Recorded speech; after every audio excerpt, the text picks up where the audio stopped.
you've been very active in that space of giving back and stuff. So I want to ask you about what happened after the podcast.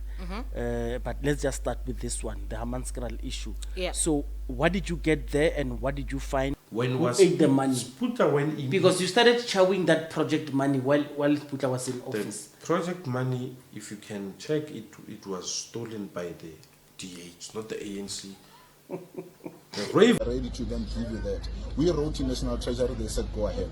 We wrote to the Provincial Treasury, they said go ahead. Mokonyane, as the custodian of bulk water nationally, said no, you cannot go about it. And I'm saying I'm giving to you virtually. When I went with Makura to that community, it's there, it was recorded. So from your running tap water, right? Whether it's water you're bathing with, water you need to drink, it's discolored, right? Part of the reason why we did the drive is we realized as much as you may be encouraged to boil water and do all of this, at the end of the day, you still need water to drink.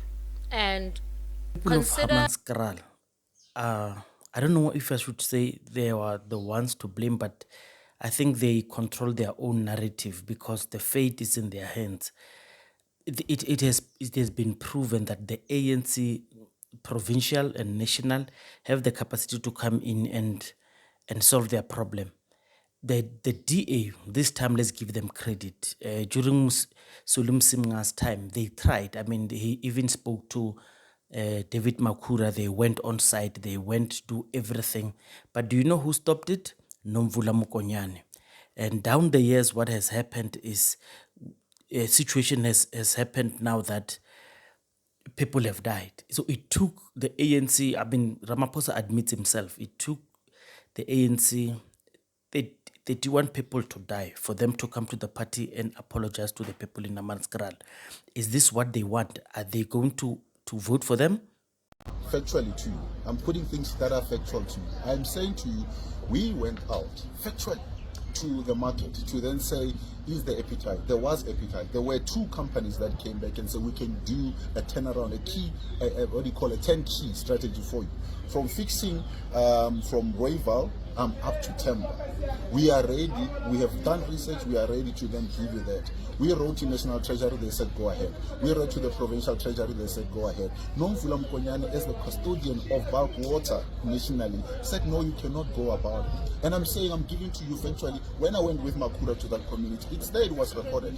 So we cannot entirely be blamed for something that when we were ready to start implementing in 2017 already, we were blocked by national minister, and then nobody seems to then care about that kind of blockage that has been taking place from there. But we didn't throw our hands in the air. We said from within the budget that is available, let's start looking at fixing the plant in Rayval and start building from there, because the water problem in Hammanskraal, by the way, is not coming from Hammanskraal, it's coming from Rayval. So if you're not going to fix the problem at Rayval, you are going to continue to have the similar problem that you're sitting with in Hammanskraal. So that's what we have been saying, this is what we've been trying to do, but unfortunately we have been blocked for political reasons and at the expense of the residents of Hammanskraal. And we've seen the near calamity that ensued there, where people died or Okay, it's fine. So your club and other clubs went into Hammanskraal, ne? yeah, and did your things there. yeah. You've been very active in that space of giving back and stuff. So I want to ask you about what happened after the podcast. But let's just start with this one, the Hammanskraal issue. Yeah. So what did you get there, and what did you find? And So, okay, initially before the drive happened, we obviously all read about this issue, yeah, cholera in Hammanskraal and all of that. And we, firstly, as our movement, had the discussion to give back, right? And then upon planning, we realized that bikers as a whole were actually planning the same initiative. So I think it didn't make sense for us to go out on our own and try and fly our flag only. So we then obviously joined forces with all the other bikers. We had radio interviews build up to that. And on the 3rd of June, the Saturday, we actually all went to deliver water that was obviously then donated from our pockets, from donors, from, we got a lot of support.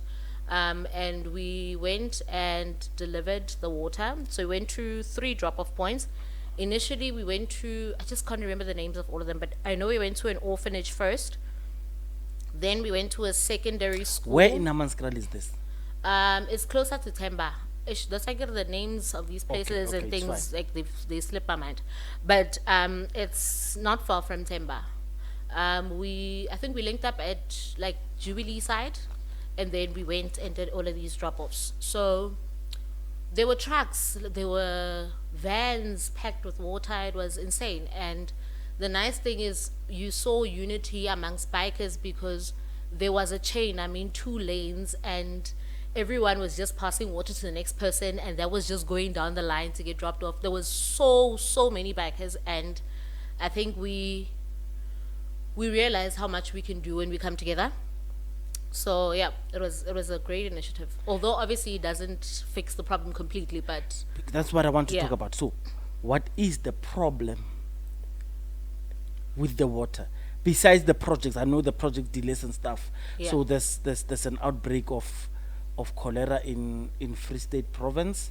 A few people have died there, and then Hammanskraal cholera outbreak, and they're saying even in the Val there's E. coli spotted there. So I want to understand in Hammanskraal what is the problem, because I'm hearing different issues from different people. What is the problem? The one that you picked up on the ground. okay, so what we got is, and obviously we don't want to be political about this, but what we saw was that, so from your running tap water, right? Whether it's water you're bathing with, water you need to drink, it's discolored, right? Part of the reason why we did the drive is we realized as much as you may be encouraged to boil water and do all of this, at the end of the day, you still need water to drink. And consider someone who's going to school, a primary school child. Yes, they can boil that water and drink it at home, but what do they do during break when they're thirsty? A child is a child. They're going to go ahead and open that tap and drink that water, and then you have more cases and all of that. So I think for us it was important to, even if we were to provide just 1 bottled water per day for a child, that's something else. As adults, we can sort of maneuver around the issue, but for kids, it's something else. Okay. I'm told it's because people came with their trucks, and the trucks, the water tankers, that is. So the trucks was picking up from places where it's not safe, and they did not care. They would take water from Bonaccord. You know where Bonaccord is? Yeah. Yeah, they would Yeah. take water from Bonaccord. They would take even water that is not right. People have personally spoke to me because I did a podcast about the Hammanskraal water with another water councillor. People came to me and said, no, those people are not being honest with you. Yeah. It's the water tankers that deliver water in Hammanskraal that take water from dodgy sources. And I was like how? So I don't know how it works, because I thought because you were on the ground, maybe the residents will tell you like how dirty is the water, because if the water from the tap is not safe, what makes them think the one that comes from the From the water tankers. tankers is safe? Maybe they would have told us. I thought maybe the interaction, but if you don't know, let's leave it at that. Look, we obviously had certain interactions, and it's just that's why I said I didn't want to be political about it. Yeah. But I mean, we're aware that there were certain water tankers that brought water that wasn't safe either. We are aware that water was being sold, right? Like how sold is in. So in order for residents to get access to that water, there was a price, which was in the news as well. The water anyway. tanker. Yeah. Oh, so if the water tanker comes by your street, it means people are paying around that. So there were people who were requiring residents to pay, and that came out on the news as well. And I assume they combated that somehow. But the thing is, what we're saying is, if the water from the tap is not safe, how are we testing the water from the water tankers?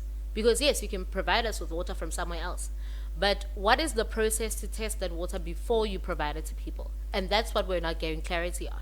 Because you can tell me Hammanskraal water is not safe to drink, but if I'm bringing water from Bilabila, for argument's sake, that happens to have the same issue, when is it tested? Between leaving where you're sourcing it from to it arriving to residents, when is it being tested? How is it being tested? So someone told me it's a revolving money machine. You fix the water in Hammanskraal, you get billions. There's a lot of accusations. Let me put Edwin Sodi's accusations here. And then if you don't, again, but the problem must not go away, because if it goes up. To Hammanskraal, people have been struggling with the water for how long? But that water problem, it was during Sputla's time. It was during Sputla's time, and there was a resolution to ensure that that resolution resulted in Sputla and his people chowing the money from. Sputla did not eat the money. When Who was ate the money? Sputla went in? Because you started chowing that project money while Sputla was in office. The project money, if you can check it was stolen by the DH, not the ANC. The Royval, Yes. you can check the report of the Royval. Yes. The DA who stole that money and Okay. paid the workers. You can even check the age report. All right, no It says problem. all. So in closing, that's all you wanted to say, that the DA stole money. Thank The you very DA have much for stolen coming. the money from our Yes. own constituents. Currently, the city is broke as we speak. Because of Because the of DA, the DA. stole money. Stole People must not, yeah. People they must know that the DA stole the money. They stole their money.